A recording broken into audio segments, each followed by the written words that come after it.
ओम शांति। आज 25 जुलाई 2025 बाबा के मधुर महावाक्य हम सुनेंगे। बाबा बोले, मीठे बच्चे, सदा एक ही फिक्र में रहो कि हमें अच्छी रीति पढ़कर अपने को राज तिलक देना है। पढ़ाई से ही राजाई मिलती है। आज मुरली में प्रश्न किया बाबा ने, बच्चों को किस उल्लास में रहना है, दिल शिकस्त नहीं होना है, क्यों? उत्तर है, सदा यही उल्लास रहे कि हमें इन लक्ष्मी नारायण जैसा बनना है, इसका पुरुषार्थ करना है।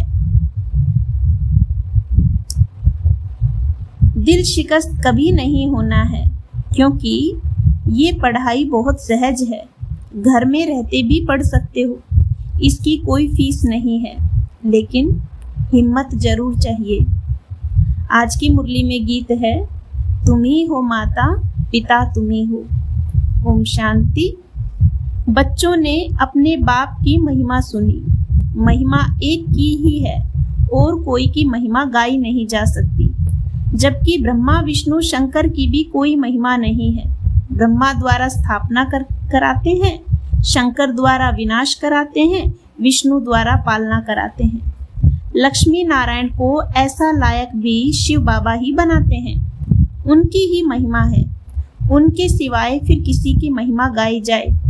इनको ऐसा बनाने वाला टीचर ना हो तो ये भी ऐसे ना बने। फिर महिमा है सूर्यवंशी घराने की जो राज्य करते हैं। बाप संगम पर ना आए तो इन्हों को राजाई भी मिल ना सके, और तो किसी की महिमा है नहीं। फॉरेनर्स आदि कोई की भी महिमा करने की दरकार नहीं। महिमा है ही सिर्फ एक की, दूसरा ना कोई। ऊंचे ते ऊंचा शिव बाबा ही है, उनसे ही ऊंच पद मिलता है, तो उनको अच्छी तरह से याद करना चाहिए ना। अपने को राजा बनाने के लिए आपे ही पढ़ना है। जैसे बैरिस्ट्री पढ़ते हैं तो अपने को पढ़ाई से बैरिस्टर बनाते हैं ना। तुम बच्चे जानते हो, शिव बाबा हमको पढ़ाते हैं। जो अच्छी रीति पढ़ेगा वही ऊंच पद पाएगा। नहीं पढ़ने वाले क्या पद पा ना सके। पढ़ने के लिए श्रीमत मिलती है। मूल बात है पावन बनने की, जिसके लिए ही ये पढ़ाई है। तुम जानते हो, इस समय सब तमो प्रधान पतित हैं। अच्छे व बुरे मनुष्य तो होते ही हैं। पवित्र रहने वाले को अच्छा कहा जाता है। अच्छा पढ़कर बड़ा आदमी बनता है तो महिमा होती है, परंतु है तो सब पतित।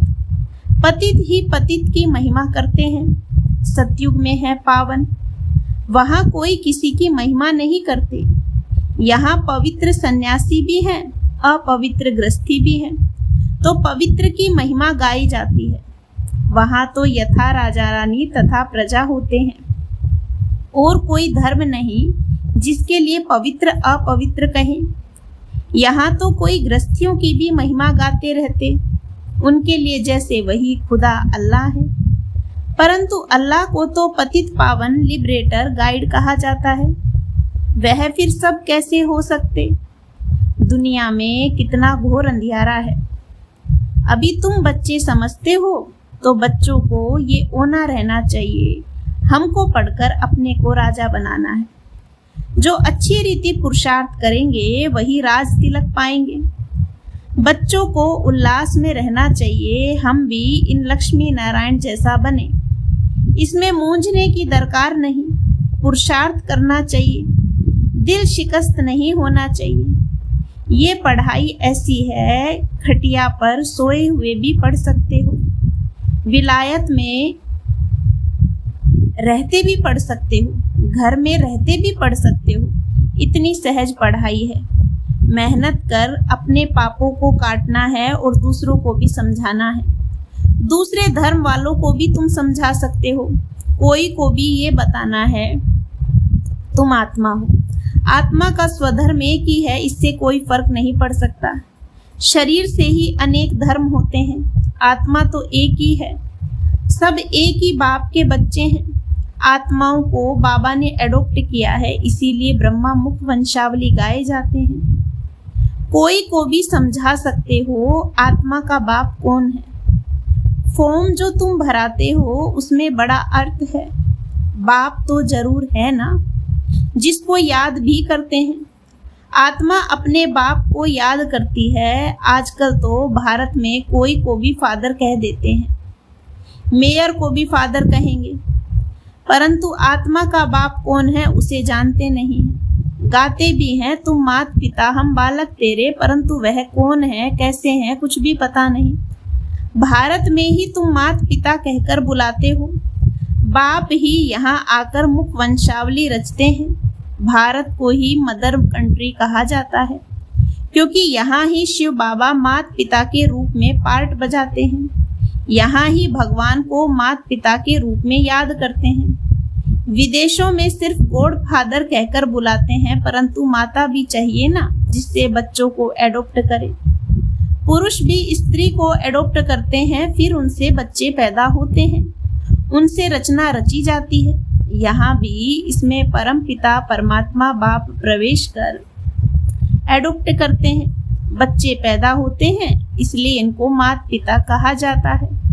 वह है आत्माओं का बाप। फिर यहाँ आकर उत्पत्ति करते हैं। यहाँ तुम बच्चे बनते हो तो फादर और मदर कहा जाता है। वह तो है स्वीट होम, जहाँ सब आत्माएं रहती हैं। वहाँ भी बाप के बिगर कोई ले जा ना सके। कोई भी मिले तो बोलो तुम स्वीट होम जाना चाहते हो तो पावन जरूर बनना पड़े। अभी तुम पतित हो, ये है ही आयरन एज तमो प्रधान दुनिया। अभी तुमको जाना है वापिस घर। आयरन एज्ड आत्माएं तो वापिस घर जा ना सके। आत्माएं स्वीट होम में पवित्र ही रहती हैं। तो अब बाप समझाते हैं, बाप की याद से ही विकर्म विनाश होंगे। कोई भी देहधारी को याद ना करो। बाप को जितना याद करेंगे उतना पावन बनेंगे और फिर ऊंच पद पाएंगे नंबरवार। लक्ष्मी नारायण के चित्र पर कोई को भी समझाना सहज है। भारत में इनका राज्य था। ये जब राज्य करते थे तो विश्व में शांति थी। विश्व में शांति बाप ही कर सकते हैं और कोई की ताकत नहीं। अभी बाप हमको राजयोग सिखला रहे हैं। नई दुनिया के लिए राजाओं का राजा कैसे बन सकते हैं वो बतलाते हैं। बाप ही नॉलेजफुल हैं, परंतु उनमें कौन सी नॉलेज है ये कोई नहीं जानते हैं। सृष्टि के आदि मध्य अंत की हिस्ट्री ज्योग्राफी बेहद का बाप ही सुनाते हैं। मनुष्य तो कभी कहेंगे वो सर्वव्यापी है, या कहते हैं सबके अंदर को वो जानने वाला है। फिर अपने को तो कह ना सके। ये सब बातें बाप बैठकर समझाते हैं। अच्छी रीति धारण कर और हर्षित होना है। इन लक्ष्मी नारायण का चित्र सदैव हर्षित मुख वाला ही बनाते हैं। आगे बाबा कहते हैं कि स्कूल में उच्च दर्जा पढ़ने वाले कितना हर्षित होंगे। दूसरे भी समझेंगे कि ये तो बहुत बड़ा इम्तिहान पास करते हैं, ये तो बहुत ऊंची पढ़ाई है। फीस आदि की कोई बात नहीं, सिर्फ हिम्मत की बात है।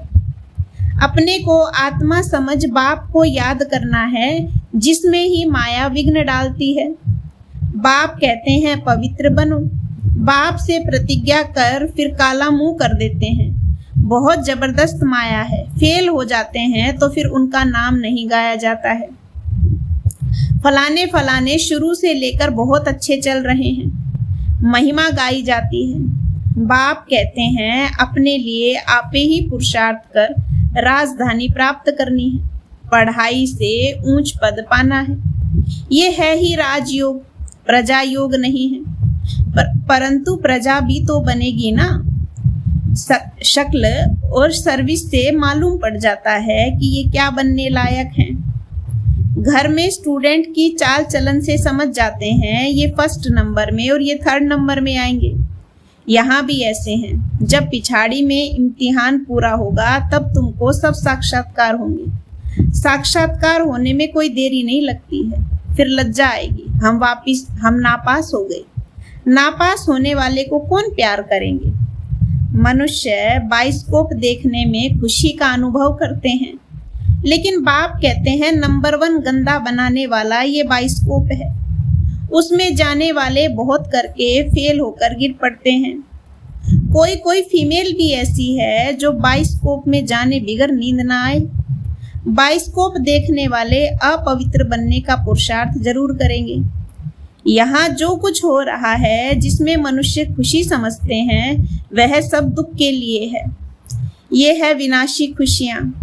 अविनाशी खुशी अविनाशी बाप से ही मिलती है। तुम समझते हो बाबा हमको इन लक्ष्मी नारायण जैसा बनाते हैं। वैसे आगे तो 21 जन्म के लिए लिखते थे, अभी बाबा लिखते हैं 50 से 60 जन्म, क्योंकि द्वापर में भी पहले तो बहुत धनवान सुखी रहते हो ना। भल पतित बनते हो तो भी धन बहुत रहता है। ये तो बिल्कुल जब तमो प्रधान बनते हो तब दुख शुरू होता है। पहले तो सुखी रहते हो, जब बहुत दुखी होते हो तब बाप आते हैं, महा अजामिल जैसे पापियों का भी उद्धार करते हैं। बाप कहते हैं मैं सबको ले जाऊंगा मुक्ति धाम, फिर सत्युग की राजाई भी तुमको देता हूँ।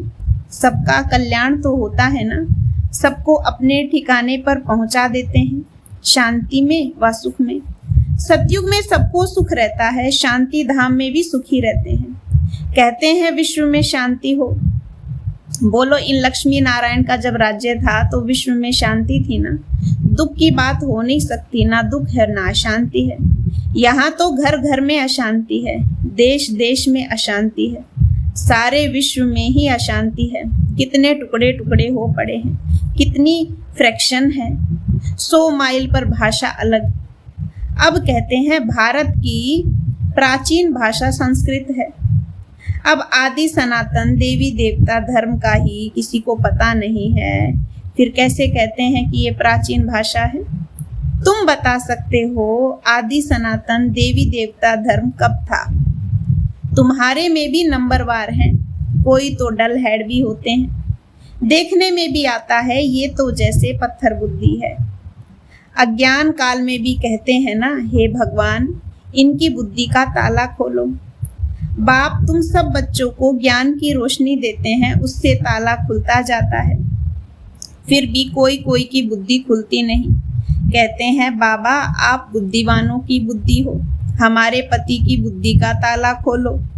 बाप कहते हैं इसीलिए मैं थोड़ी आया हूँ जो एक एक की बुद्धि का ताला बैठकर खोलूं, फिर तो सबकी बुद्धि खुल जाए, सब महाराजा महारानी बन जाएं। हम कैसे सबका ताला खोलेंगे? उनको सतयुग में आना ही नहीं होगा तो हम ताला कैसे खोलेंगे? ड्रामा अनुसार समय पर ही उनकी बुद्धि खुलेगी। मैं कैसे खोलूँगा? ड्रामा के ऊपर भी है ना, सब फुल पास थोड़े ही होते हैं, स्कूल में भी नंबरवार होते हैं। ये भी पढ़ाई है, प्रजा भी बनना है।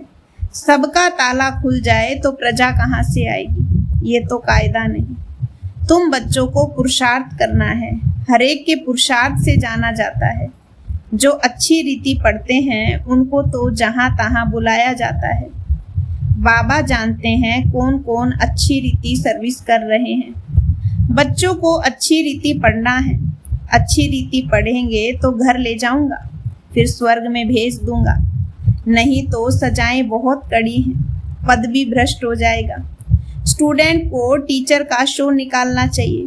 गोल्डन एज में पारस बुद्धि थे, अभी है आयरन एज, तो यहाँ गोल्डन एज बुद्धि हो कैसे सकती है?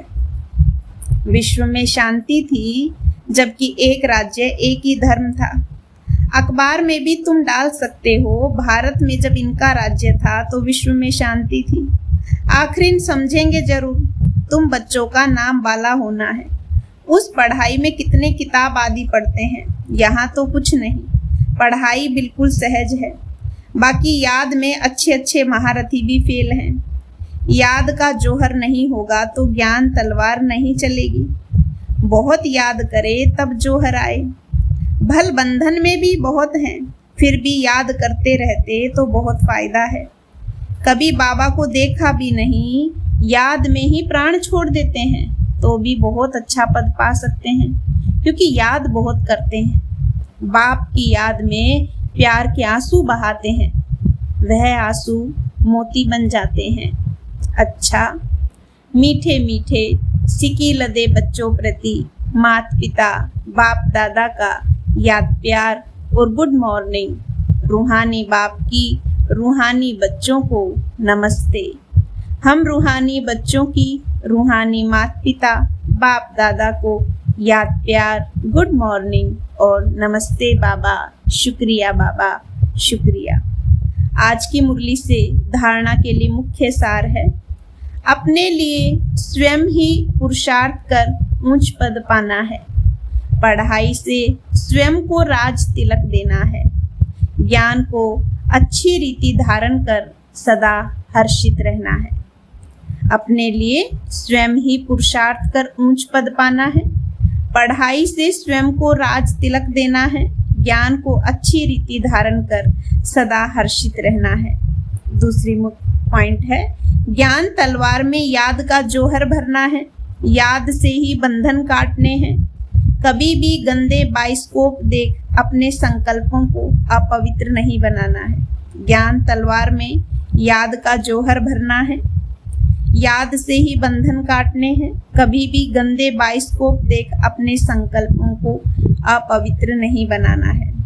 आज का वरदान है बाबा का, लौकिक को अलौकिक में परिवर्तन कर सर्व कमजोरियों से मुक्त होने वाले मास्टर सर्वशक्तिवान भव। लौकिक को अलौकिक में परिवर्तन कर सर्व कमजोरियों से मुक्त होने वाले मास्टर सर्वशक्तिवान भव। जो मास्टर सर्वशक्तिवान नॉलेजफुल आत्माएं हैं, वे कभी भी किसी भी कमजोरी व समस्याओं के